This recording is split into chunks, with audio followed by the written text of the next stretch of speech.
From the pages of history, from the golden vaults of excess and spectacle, emerges the WrestleMania III official program, a sacred text printed not on paper but on the sinews of legend, a 20-page cathedral of color and chaos that captures the moment when professional wrestling stopped pretending to be a sport and fully embraced its destiny as a religion of muscle, myth, and melodrama.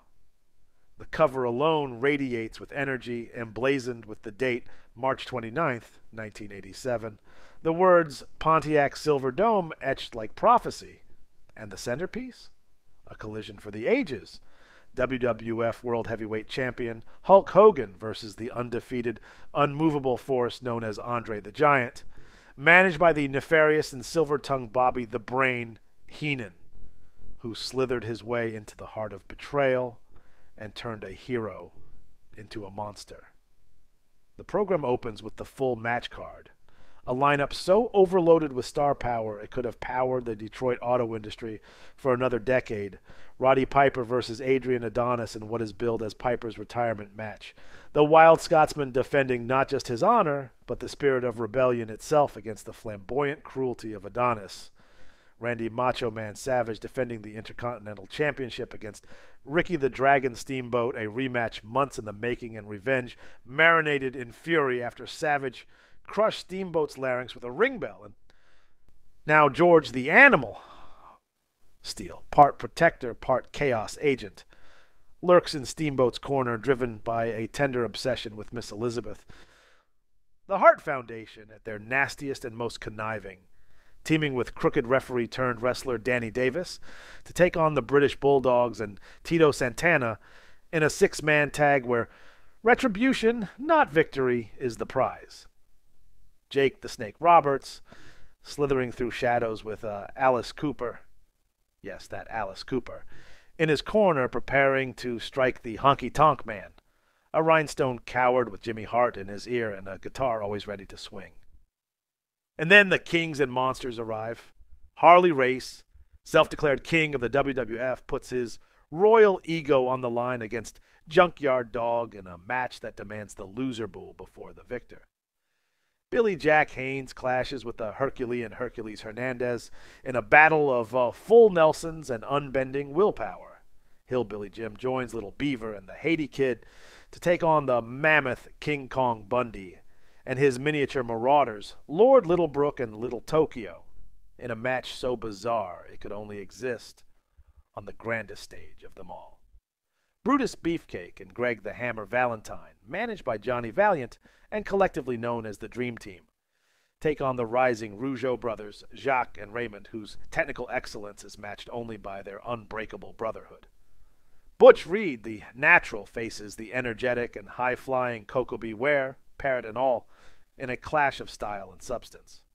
The Can-Am Connection, Rick Martel and Tom Zenk, face off against the powerful and unpredictable duo of Don Morocco and Cowboy Bob Orton, managed by Mr. Fuji and dripping with veteran trickery.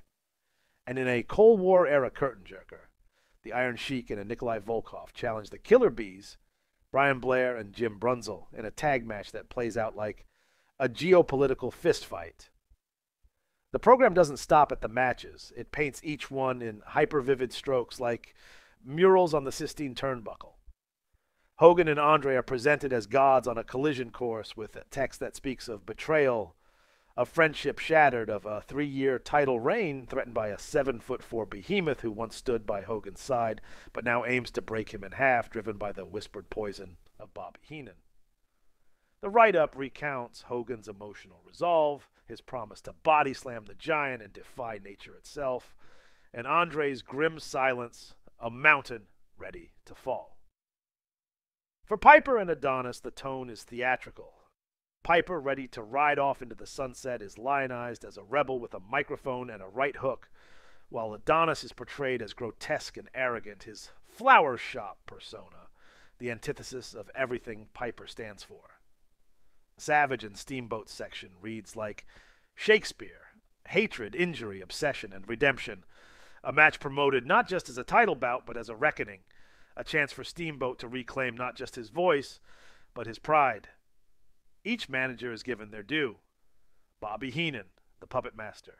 Jimmy Hart, the megaphone-wielding menace, Miss Elizabeth silent and luminous, Johnny V, a cigar-chomping schemer, Mr. Fuji, ever the silent strategist. Alice Cooper's involvement is treated with rock and wrestling reverence, an emblem of mainstream validation. In between the matches, the program is studded with promotional images, each more iconic than the last.